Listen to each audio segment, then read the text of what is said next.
What's up, you guys? Sean Ross Sapp, managing editor, Fightful.com, FightfulWrestling.com. Head over there, get all your news, exclusives, photos, videos. You know the drill.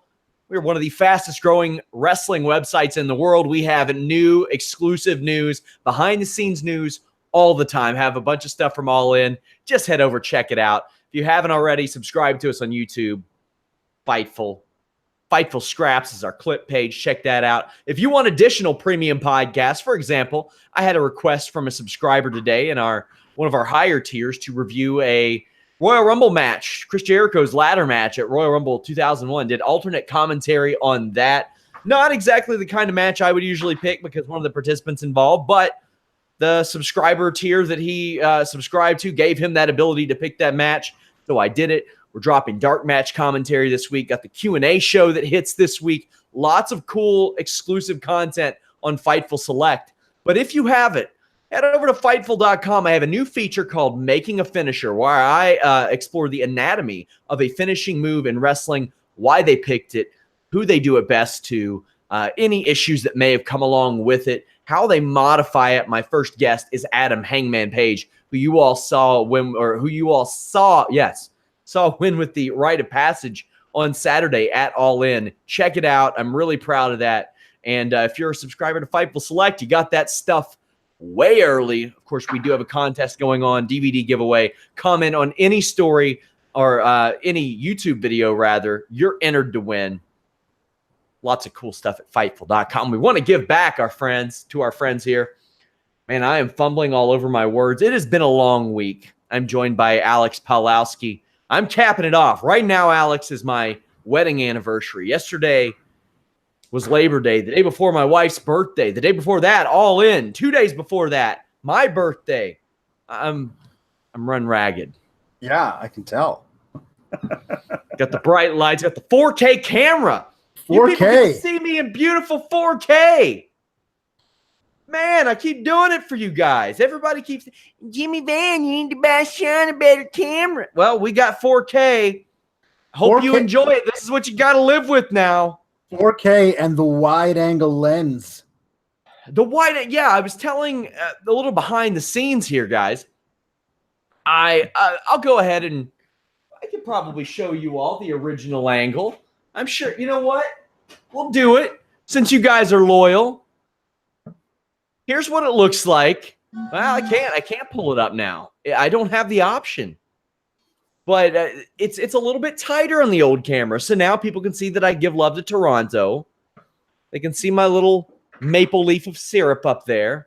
I've got some new artwork paying homage to my home city of Maysville, Kentucky. But I was telling Alex I can't leave a shirt on the couch. The old casting couch back here. Everybody's going to know that I'm trying to pay $1,000 to $5,000 a day for a job, but there is no job. Everybody's going to know that I have pumpkin pie scented candles in my room now. Mm-hmm. My God, it's time for Smackdown Live. You all know the plugs, guys. You all listen to the show. Fightful.com. Help us grow. Retweet the stories. Comment on the stories. That stuff really helps.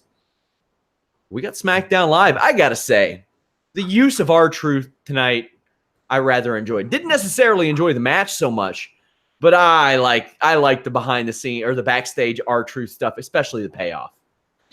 Oh, yeah.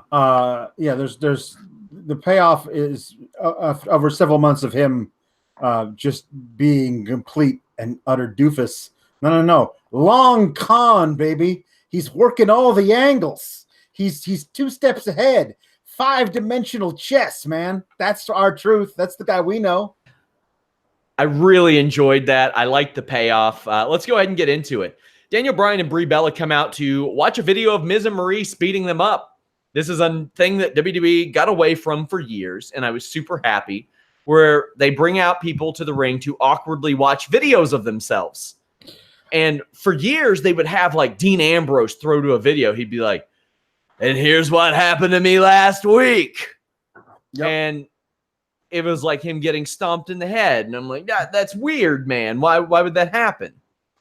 Yeah, I'm wondering, have they done demographic studies that there's a lot of people who watch one episode of SmackDown, then take like a week off, and then watch 2 in a row, then take a week off, and so they need to be reminded of what happened, or are there a lot of blackout drunks who just completely forget things that happened a week ago, and amnesiacs? People get hit in the head on a Thursday, forget everything that happened on Tuesday, and by the next Tuesday, they're fine, but still don't remember last Tuesday.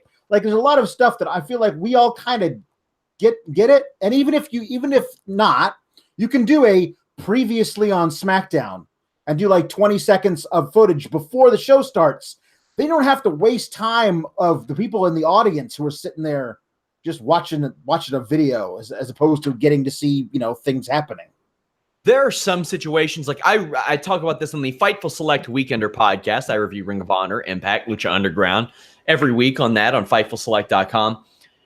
We also have a 205 Live NXT review up there weekly, which Mae Young Classic will be added to. But I like the way that Impact does it. Impact, and they're in a much different boat than WWE. Let me just get that right out of there.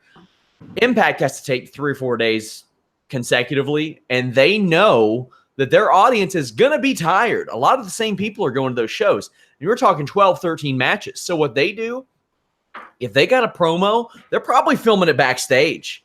Yeah. And they're just like, all right, these people want to come and see a wrestling show. We'll give them some wrestling. And the other stuff, like where children get run over, that's not filmed in the ring. The children near murdering is all backstage stuff. So this was just to set up a Zelina Andrade CN Almas interruption for Daniel Bryan and Brie Bella. And I got to say, Andrade Almas and Zelina could do a lot worse than being the Bryan family's TV feud. They could. Yeah.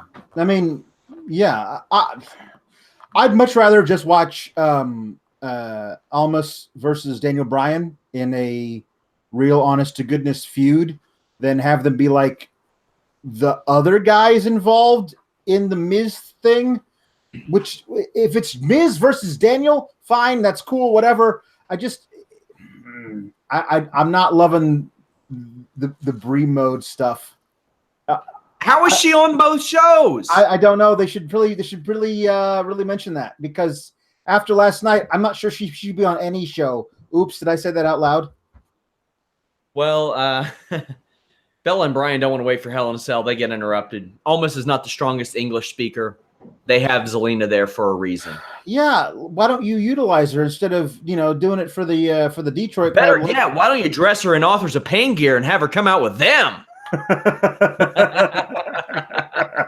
That'd be good. She should put double duty there too. The one person smaller. It would make more sense than having your babyface GM of the Cruiserweight show also be the heel manager of the Raw tag team. Whatever. You know what? And I love Rockstar Spud Drake Maverick. He's great, and he's a great wrestler too. Yeah. She might look more convincing in that gear just because the attitude that she carries with it. That's what I mean? Yeah. He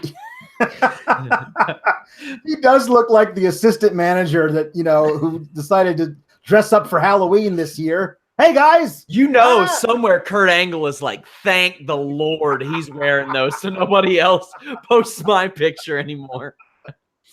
Almas does the Tranquilo pose, does a nice rope hung triangle. That's a little bit more how you do a triangle. It's not perfect, but obviously he doesn't want to put Bryan to sleep for real. Knocks Bryan off the apron.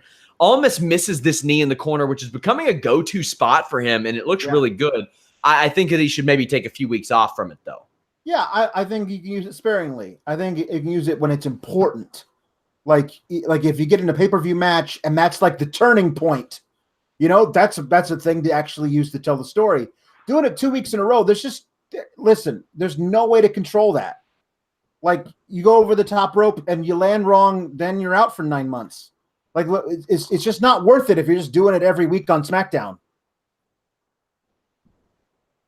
Bryan flies off the apron, eats a gorgeous drop kick on the floor.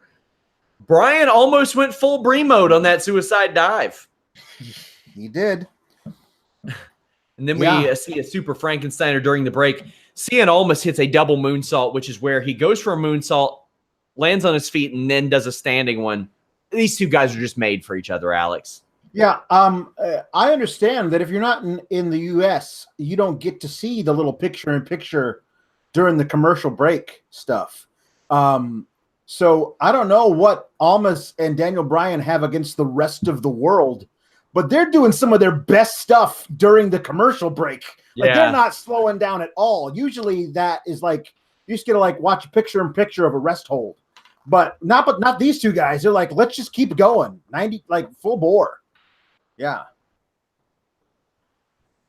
No surprise this match is good. I mean, it's not, I wouldn't call it, I just want to say, like, based on my match ratings, I feel like they would get like 1.5 points higher if they were on pay-per-view and really got to just go full on. Yeah. And that's a match that I definitely want to see. That's why I keep saying that secret show would be good, where they just bring out people cold. You get rabid wrestling fans there, and it's an attraction. It's a different type of thing you can build to. And you can do it, and it can be absent of storyline, but maybe start storylines. So hopefully, eventually, WWE will listen to that. These two show me something I haven't really seen every week, and that I appreciate. Almost doesn't have the strength to hit the hammerlock DDT, so Bryan hits his knee, gets the win. Bree pushes Zelina down and lands knee mode, formerly known as the free surgery knee. Might go back to that name before long. Yeah. Tonight, it sure looked like that one against Zelina. Definitely looked like that. Wow. A friend on Twitter, Miley, sent me a GIF of that and said, "Is this the best sell of this ever?" And I said, "I don't know if it was a sell." Yeah, it might have been just straight up. Speaking of selling, though, Almas on that running knee from Daniel Bryan, that was chef kissing fingers .gif. So I'll have more on this. I've got a lot of news about Vince McMahon, or at least backstage anecdotes, coming up in upcoming editions of the Fightful Wrestling Weekly. We drop it every Friday. It's a column. Comes out early on Fightful Select. Our friends at Pro Wrestling Unlimited do a great video on it. I talk about it on the podcast. There are people I've talked to about how Vince McMahon will look at NXT talent and say, "Oh, they look good," and then until they prove themselves in the main roster, he won't want to go full on with them. But the thing is, he doesn't often give them a chance to. So Andrade Cien Almas has become a guy that Vince McMahon personally likes, I've been told, and with good reason. But it took Andrade Cien Almas showing Vince, but that's not the easiest to do when you're brought up and you're not on TV for 2 months. And this happens all the time. Yep. All the time. He looked at several people, Dana and Apollo included, and said, "Oh, I like them," and then never did anything with them. Which it makes me think that like there's a disconnect between the people who are recommend. Like I mean I don't know. Do we know for sure that Vince is a regular viewer of NXT, or is he getting a highlight package of people and being like, "I like that, I'm going to bring them up," or is he didn't start watching TakeOver until a few years ago? Yeah, exactly. So like I feel like somebody's giving him recommendations. Like somebody's saying, "Hey, you should bring up this person." He's like, show me 30 seconds of their stuff." Okay, cool. And when Vince says that he wants somebody, he gets them. I mean, that's just right. And that's how it should be. I mean, the ultimate goal is to be on the main roster. But man, right now, I mean, a year ago, it didn't feel like you had as many dweebs on the roster. Right. Now you've got a solid, and I want to make light of anybody losing their job. That's not what I like to do. I wish everybody in the world made $1 billion, but you got like 20 guys on that roster that if they left tomorrow, nobody'd miss them. Nobody. And here's the thing. Those same 20 guys could probably go elsewhere and real well. I mean, the best they had for Cody Rhodes was Stardust. And look at what he's done out there. I mean, like you got to respect that guy's hustle, but like he's completely transformed, who he is, what we thought Cody Rhodes was before he left. I mean, if Victor from the Ascension got like prominent indie matches, he'd do really well. He can work. Yeah. I mean, it's a thing. It's you never know, and that's what happens. People have to leave, show their worth, and then come back, and then you get Luke Gallows. So yeah, we see how that's working out. So Brie and Bryan stand tall. Miz and Maryse are backstage. They're on a set backstage. Yep. They say they're at an Italian restaurant. Miz is hilarious. She's trying to speak in Italian. Yeah. And Bryan and Brie are going to go get some Italian food. They leave in their gear. Yeah. I was kind of excited to see Bryan and Brie. Like, I wanted to see, like, you remember when Mark Henry was at a strip club and I think D'Lo Brown came and beat him up? I wanted to see that. I wanted to see them fight at an Italian restaurant. Or I wanted to see the infamous segment where after being like worst enemies for months, Sheamus and Cesaro bonded at a fake bar by beating up all the patrons. I wanted to see that, but basically at an Olive Garden with just like lasagna flying everywhere and free breadsticks. Like, you know. Hey, I used to like the APA deal where they would beat people up in bars all the time. That'd be great. Do that. We get the Charlotte Becky Lynch promo. Thought this was perfectly done. Yeah. Charlotte seemed kind of phony, perhaps by design. Yeah, well, she seemed overly dramatic. She seemed like she was trying to make more of it than she wanted to, or than should have been. You have huge Becky chants from the beginning. Becky looked like she would have rather have been anywhere. She didn't say a whole lot necessarily, but she unleashes lines like "screw you" and it gets a huge pop. Yep, that's what you want out of this. Yes, yeah. This is something that I really did enjoy because it did feel like each of them had a point. You know what I mean? Like, even though I'm rooting against Charlotte in this, like she says, like, what was I supposed to do? Like, we're in a triple threat match. Like, Becky's point is, you never should have been in the match. And Charlotte's like, well, I was in the match. And now that I was in the match, what am I supposed to do? Lay down for you? Like, all of that, each person has a point of view that I can totally empathize with. I just choose to say I like Becky more. So, but they're not telling me that I have to root against this person or I have to root for this person. They're just presenting these two people. They have a beef against each other that is, you know, it goes back as long as they were friends. That there's seems like there was something bubbling there under the surface. I like this. This is a great feud in the making. Certainly looks as though Hell in a Cell will not be their only rodeo in this program. I thought this was just wonderful. It played to the strengths of both women. It seems as if they finally pivoted. That's a good move. Right. What I didn't want was the pivot to hard in the opposite direction. We're like, let's forget about all this really cool Stone Cold Steve Austin stuff we're doing with Becky and make her just white meat babyface again. I didn't want them to like overcorrect. I just like that they said, you know, we trust you with your motivations of your characters, and let's go with it. It made a lot more sense to me. I'm happy they're doing this because I didn't think they were. So them going this route, thumbs up. Yeah. The Iconics come out and playfully argue about who Naomi likes to lose to more. Naomi attacks but gets blindsided. Peyton seemed like she was really anticipating all of her spots here. Just waiting for the next one to happen. Fortunately, this ends quickly. Sunset flipped and pinned. Naomi gets attacked. They were setting up for someone to come help her. It was clear. I mean, Naomi's not made it a secret on social media lately. No. I was getting ready for her to phone up Miss Elizabeth and be like, hey, still kicking? Anybody? Well, Asuka comes out. Gets a good pop, too. Yes. Well, I mean, absence makes the heart grow fonder. Last night, I did a little mini rant of Asuka can't get on TV. Really, Asuka? And they were listening. So they said, let's do that. Let's put her on TV because we miss her.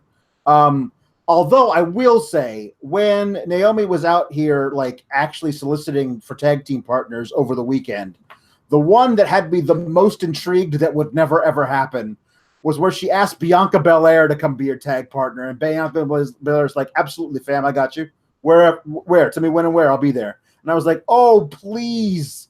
When there's a full-fledged women's tag division with belts and Bianca Belair is up on the main roster and she can be just heaving girls around the ring, to be, jumped on by Naomi. Let's have that tag team. I love that. That was great as an idea. But yeah, I'm all for Asuka being back on TV. I don't understand where she went and why she went, but I'm happy she's back.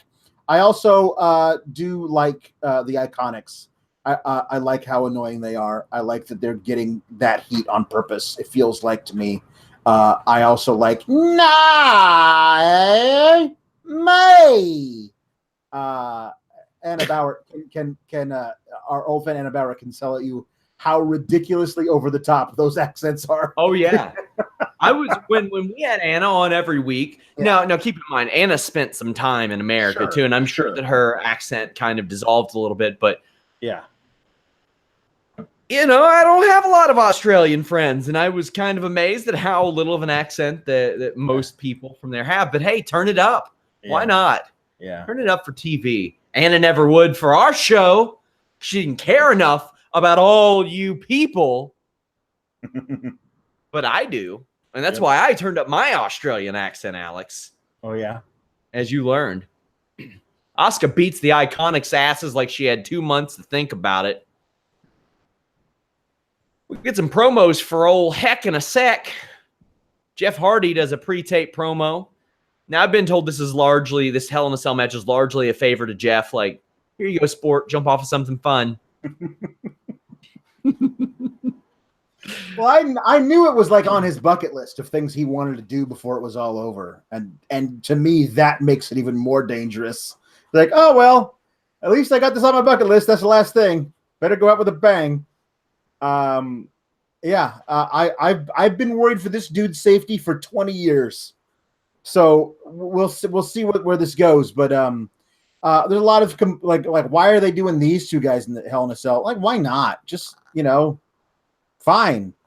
Sure, I'm not going to care about it unless it is. So, that's makes it interesting, I suppose. Where's that Nakamura guy though? Yeah, he's on his he's on hiatus. Like they kind of roll the seasons around in a little bit, and he's on a hiatus for now. And I'm sure he'll have a program coming out of this in some way. I do like the idea of I loved where he was there and kind of like gave a wide berth to Randy Orton to beat up the guy he was feuding with, Jeff Hardy. That was a cool little thing of Nakamura, the thinking man's heel, oh, you're gonna do my work for me? Cool, have fun. So I'm interested to see where that guy goes when he comes back. I liked the Jeff Hardy video. I thought it was good. Oh, sure. No, it was really well done. I think that this is definitely, it's the WWE's video department is fantastic. That was really, I love that when he comes out to the ring, he's all painted up. He's got the white contacts. He's this thing, but in this video, all of that is stripped away, and it's just him, Jeff Hardy, the man, like having a discussion like that. It made it feel more real. The black and white, all that stuff, very well done. We get one from Randy Orton as well. Again, WWE does great videos in this vein, so not a surprise that this is good. We have one in a series of matches. Rusev Day with Lana defeated Sanity and the Usos. Killian Dane has a nice power fisherman's buster where he just hoists the guy up and throws him back. And I love that Eric Young is essentially doing the Cactus Jack elbow. Yes. Yeah. I mean, why not? It fits him. Yeah, it does. Totally fits him. Of all the NXT call-up botches in 2018, Sanity kind of makes me the most depressed. Quite a high bar as well. Yeah, well, it's true. But I mean, people arguing with me last night that the authors of Pain didn't have 6 months of their career wasted just because they're young, and I'm like, but it's still 6 months of their career. Still, I mean, if anything, I could have clarified and said a wasted debut because their debut could have been a big impact. Yes.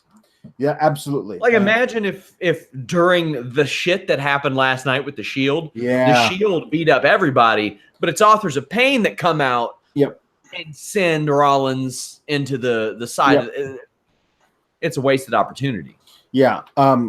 So I fell in love with Sanity, the latter part of their NXT run, their participation in the War Games match last fall, all that stuff. I really love these guys. And I like that they actually really seem to have, motivations and real rivalries. And now it's just like there's this big hairy guy in a singlet, some crazy guy, I think he's European, and a guy who's even crazier, but none of them have real characters, and they're just there. Like, there's no introduction of them really as entities on the main roster, and I don't know. It feels lackluster, and they're ready made to feud with the New Day because there's 3 of each team, and you can have 6-man tags and stuff that are perfect and really ready to go, and they're treading water. It's sad. It is. It is. They are so much more valuable than this from any number of standpoints. I mean, I can only put over their entrance so many times. That's really generally the only highlight of them we get to see outside of some good in-ring work. And Killian Dane just keeps getting better. And that was obvious in this match because he worked a lot of this match. And I was glad to see that because it's almost disheartening to see how much Alexander Wolf improved last year when he had what Jeff and I referred to as from then on as the Alexander Wolf performance. Yeah. Just somebody who you didn't know could work like that, stepping up and I don't want to say stealing a show, but putting on such an incredible performance, and you really see what they have to offer. After a commercial, Rusev tags in and ends up Enzoing one of the Usos on the ropes. Rusev has to take out Wolf, but then Jey Uso almost pins Eric Young with a splash after Young hit Rusev with a neck breaker. Match breaks down, and again, this is a real highlight on Killian Dane in my estimation. He did really, really good here. Jey Uso with Uso crazy over the ropes, but English gets DDT'd. The story of this match was redemption for Aiden English. Yep. It was him doing all the right things to set up Rusev for victory. Wherever Rusev needed him, Aiden English was right there. Yep. You got an Uso on the apron, bam, down. You got Young trying to cheat. Well, there's Aiden English throwing his foot off the ropes. Machka kick, pin. This was a really good way to help mend that relationship between Rusev and Aiden English, Alex.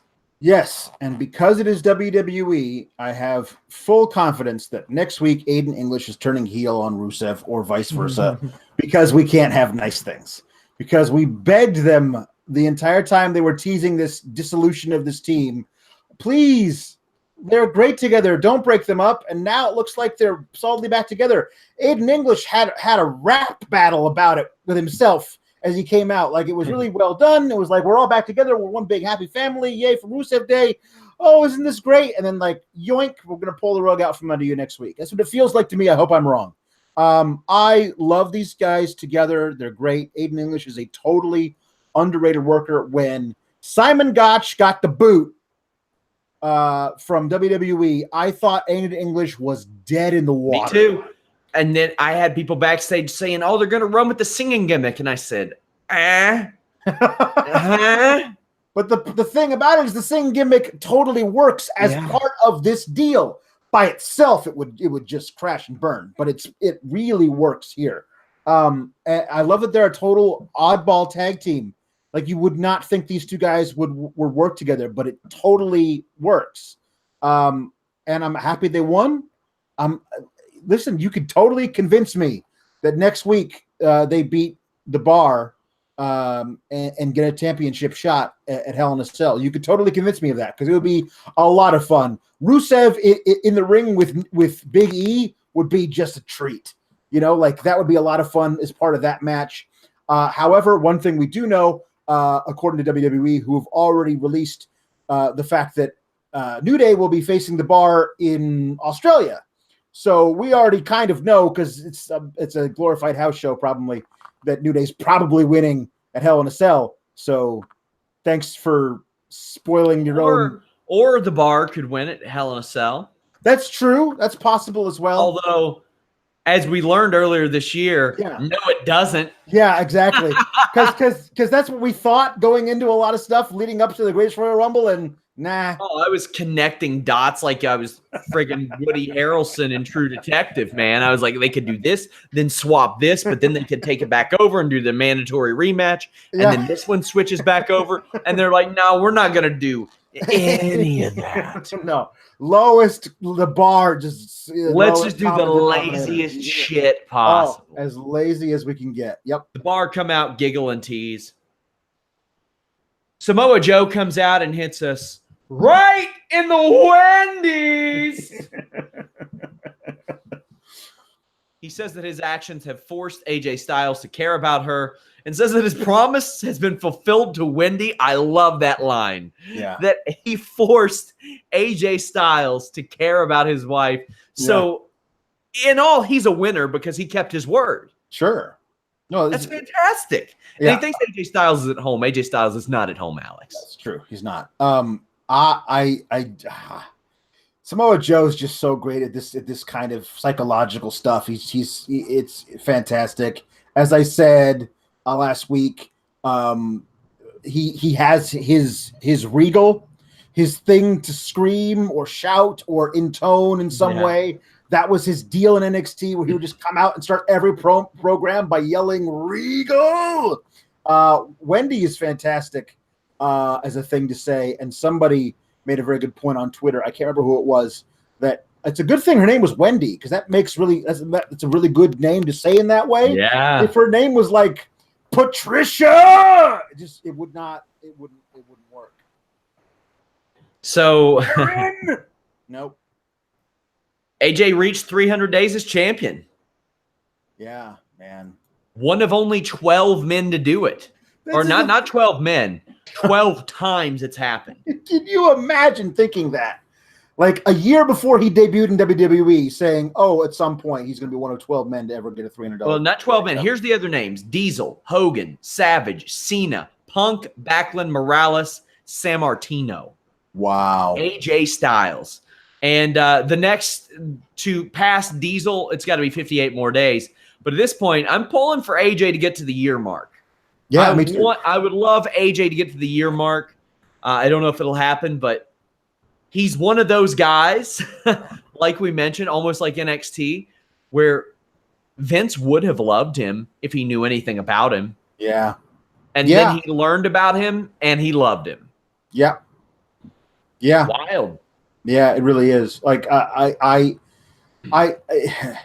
if it was anybody other than Samoa Joe, I would be with you on rooting for the exactly, man. Because I think Samoa Joe, it's his time. He's been waiting long enough. That guy's going to be an amazing heel champ when they finally put the belt on him. So good. There's so many guys who can chase him too. Just I can't wait for it. Also, Styles is at number 13 for combined days, and in 2 weeks he will pass CM Punk for 12th. It's pretty incredible as well. AJ Styles comes out and beats Joe's ass, quite frankly. Yep. Refs come in and make the save. Paige comes out, and man, she just plays this role so well. She adds so much. And it's like you couldn't keep AJ away until Paige came out. And Paige was able to talk him down enough to do it. And I like that. It's the little things in which I don't even know if they intended, but it showed a little bit of respect to Paige. It made Paige look really good. It just adds. It adds to have a competent person in the role. Yeah. And I think that should eventually be played up on TV. Like maybe Stephanie or Shane. Where the fuck is Shane McMahon? Wherever he is, he can stay there. As far as I'm concerned. Pardon my language, guys. I'm trying not to curse on these shows anymore. But that just hit me. Where the hell is Shane McMahon? This is what I love. This is part of why the situation on SmackDown just seems better, is that you get the sense that Paige is there and she has autonomy to put together this great show. because there's nobody else there who could possibly be putting it together. So when we love a match like 2 weeks in a row, we get to see Daniel Bryan versus Andrade Almas. We love that, and we are subliminally, if not actually, have to give the credit to Paige because there's nobody else there who could be putting it together. She makes the matches. She's the GM. So it raises her status and makes us believe she's more competent, because she's playing the GM. She's not actually the GM. But on Raw, you have this whole mishmash of like Kurt Angle has to go on vacation. The Constable is now the acting GM, and he's always on the phone with Stephanie. And it's like all these things that are going on, making the backstage stuff way more involved than it needs to be. But on SmackDown, it's very simple. Paige is in charge, and she's doing a great job. And that's all we know. And that's all we need to know.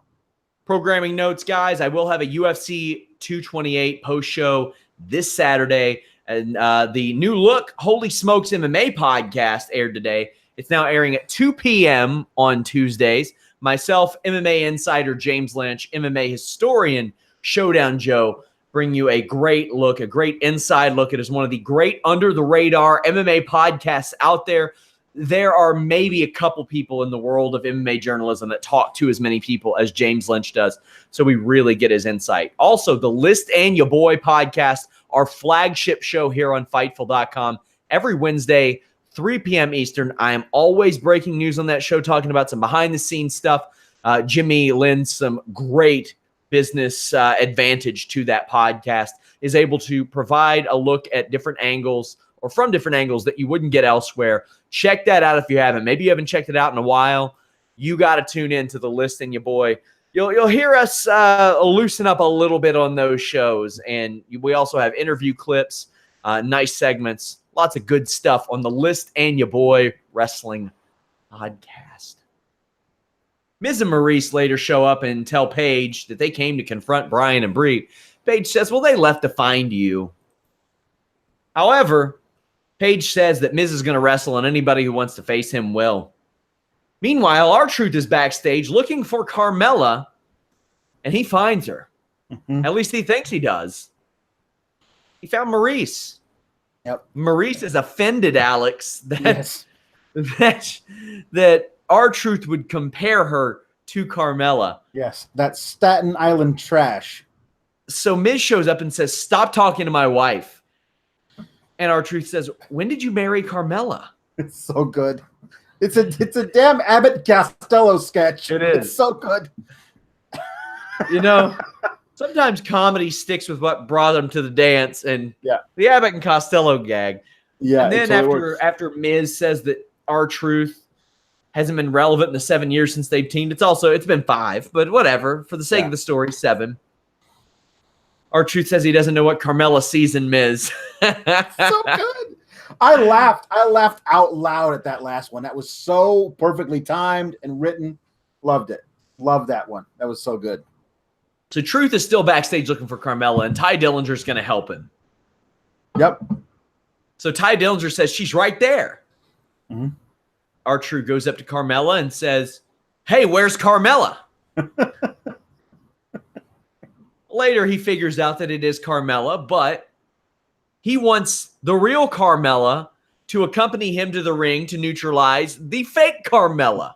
Yep. Ty Dillinger's like, Truth, what are you doing? Because Carmella accepts this after she learns that she's been called Staten Island trash. Right. And R-Truth realizes it's been a long con all along. Yep. For weeks, it's been a plot to get him into the main event of SmackDown Live. And I love the look on Ty Dillinger's face. Yeah. Where he's like, the old dog had some new tricks. Yeah. This is good, man. This is how you utilize your mid card.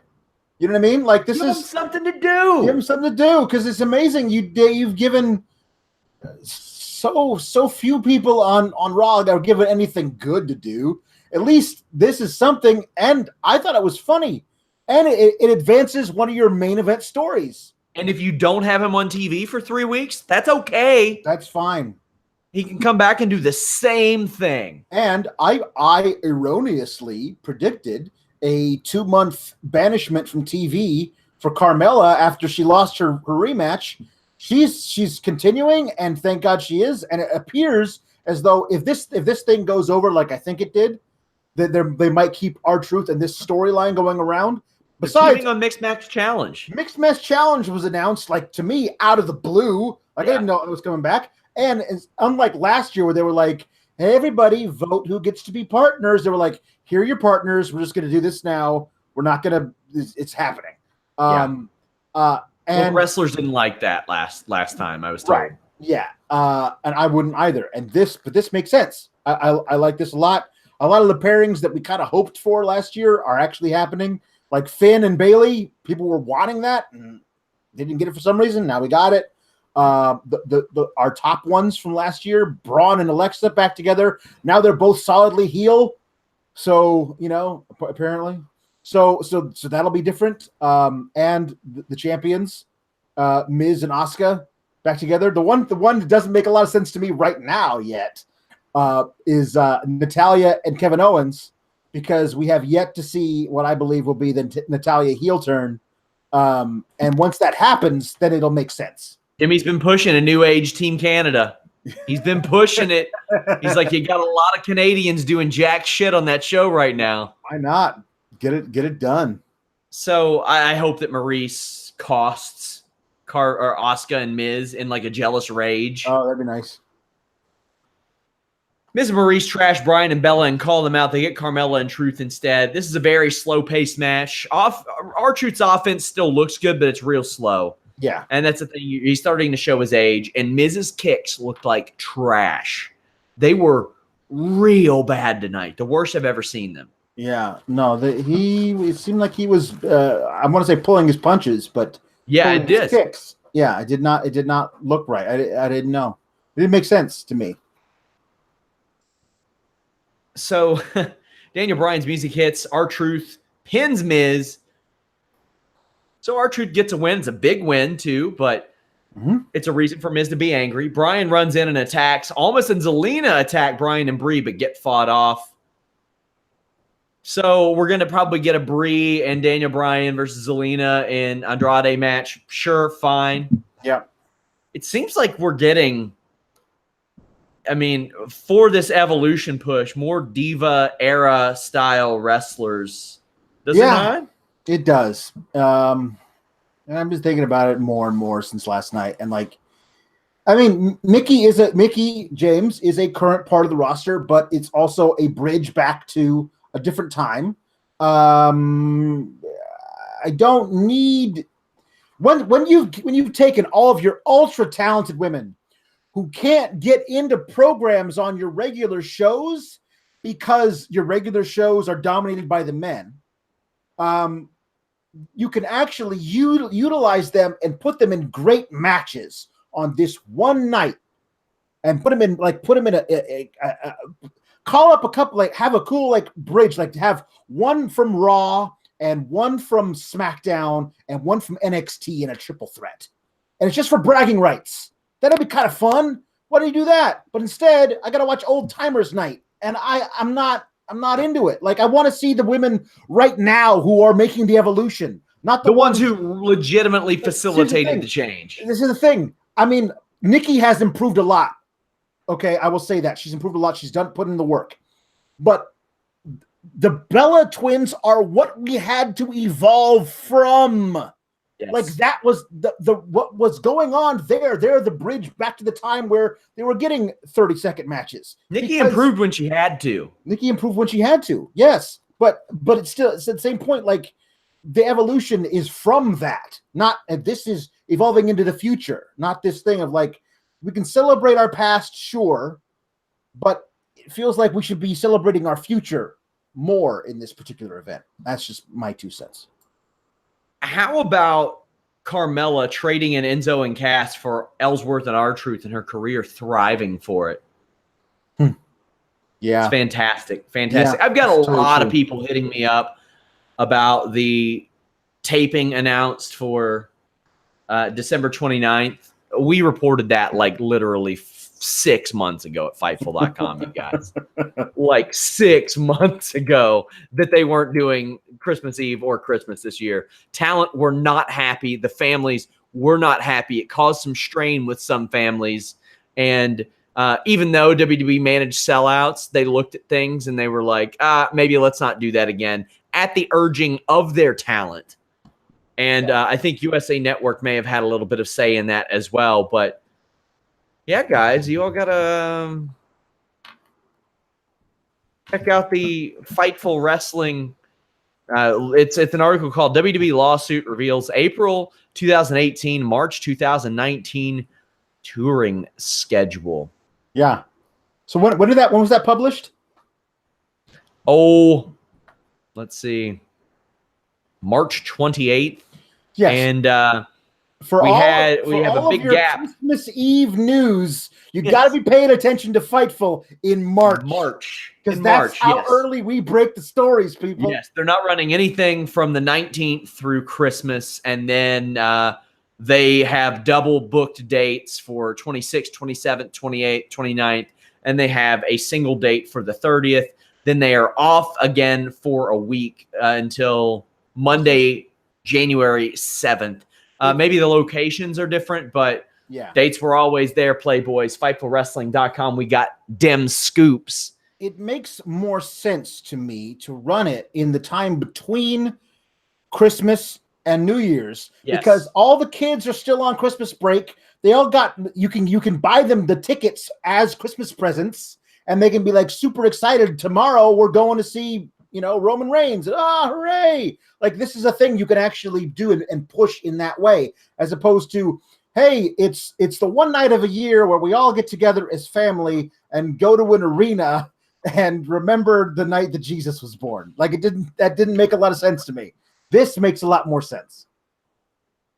Yep. SmackDown Live. That's what we got going on, guys. If you all want a 205 Live NXT review, Fightful Select. If you all want ROH, Lucha Underground, Impact, BTE reviews, Fightful Select. If you all want retro reviews, Fightful Select. You all want dark match commentary, that's the place to be. Early access to some articles, that too. But for now, if you all want to help out, Fightful.com, share any of our stories. And what I'm really trying to encourage is just getting you all to comment on stories. You see the article about Rusev meeting the Bar next week on SmackDown. Let us know who you think will win. Let us know your thoughts, any stuff like that. We want to make Fightful.com's comment boards a real community that you all take part in and that we take part in as well. So, hey, whether you work for Fightful, whether you support Fightful, whether you watch these podcasts, that stuff helps too. Alex, what do you think of my 4K setup? I do like it very much. I'm loving the wide angle, man. I think you need to put something up in the corners to, see it with my old view. With my old view, everything looked packed. Now I've got this blank space up here.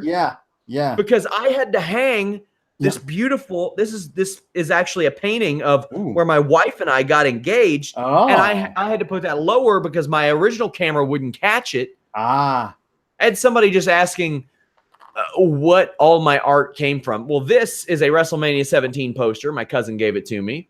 These were movie or mock fight posters for my wedding. This is what I just told you all. This was made by my brother-in-law for my wedding.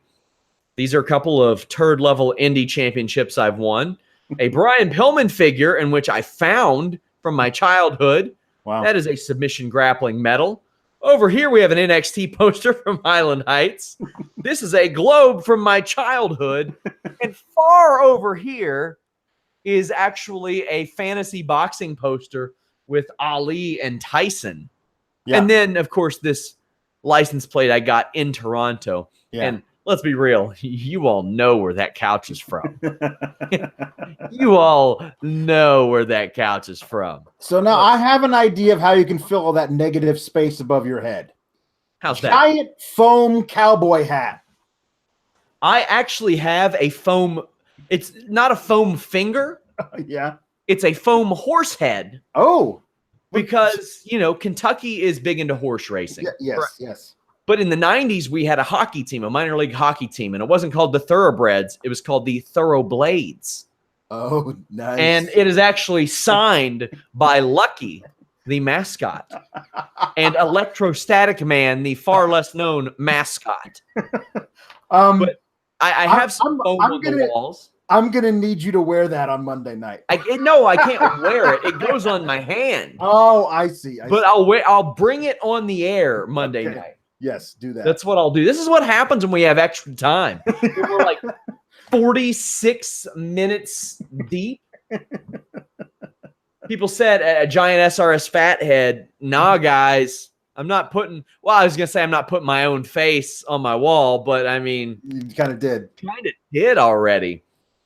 We have UFC 228 this weekend. We got a lot of stuff to cover on Fightful.com. I'm back in the column writing game. I didn't think I'd be doing that again. I have one on the brilliance of All In. I have some coming up on WWE pivoting from original plans. I have one in a couple of weeks on WrestleMania main events. I think it's time to kind of kick the part-timers to the curb for the main event at the very least.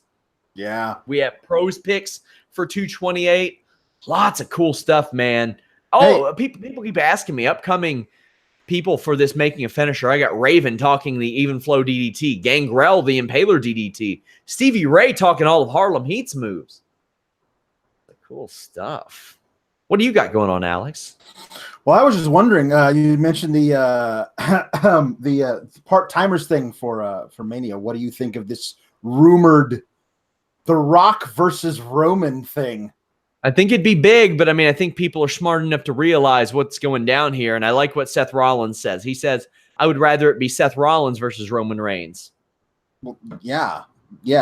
I also love how they're like, hey, we know how we're going to get you to cheer for Roman.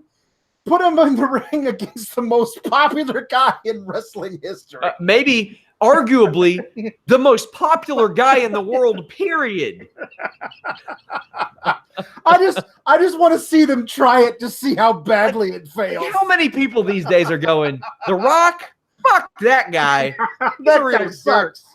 Yeah, and as if The Rock was going to like ruin his brand worldwide by coming on Raw and saying horrible things about people to build heel heat. No, it's just it's so good. Man, my God. Guys, thank you all so much. Last night were some of our best live numbers that we've done. Tonight's were very strong for SmackDown Live as well. If you all don't mind, share the story. We very much rely on your word of mouth to grow, and an independent wrestling website in this landscape, it is not easy to grow. And Alex, without saying too much, WWE doesn't like us too much. Yeah, well, you know. As we have learned over the past few days, they're willing to go to lengths to prevent things. They're willing to cut their nose off to spite their face. Cutting the tops of their socks off. That's what they're doing. They are. They really are. Oh, man. They're owning the journos, aren't they? Boy, I can't wait until I can talk to all of you all about that. I cannot wait until the gag is removed from my mouth for stuff like, don't get any crazy. I'm in this chair, not that couch, buddy. Don't get any crazy ideas. I can't wait until I get the green light to talk to you guys about that stuff, because that is a story. It may have to be saved for a book. I don't know if Jimmy Van's ever going to give me the green light, but we'll see. Thank you, guys. Until next time, we are out.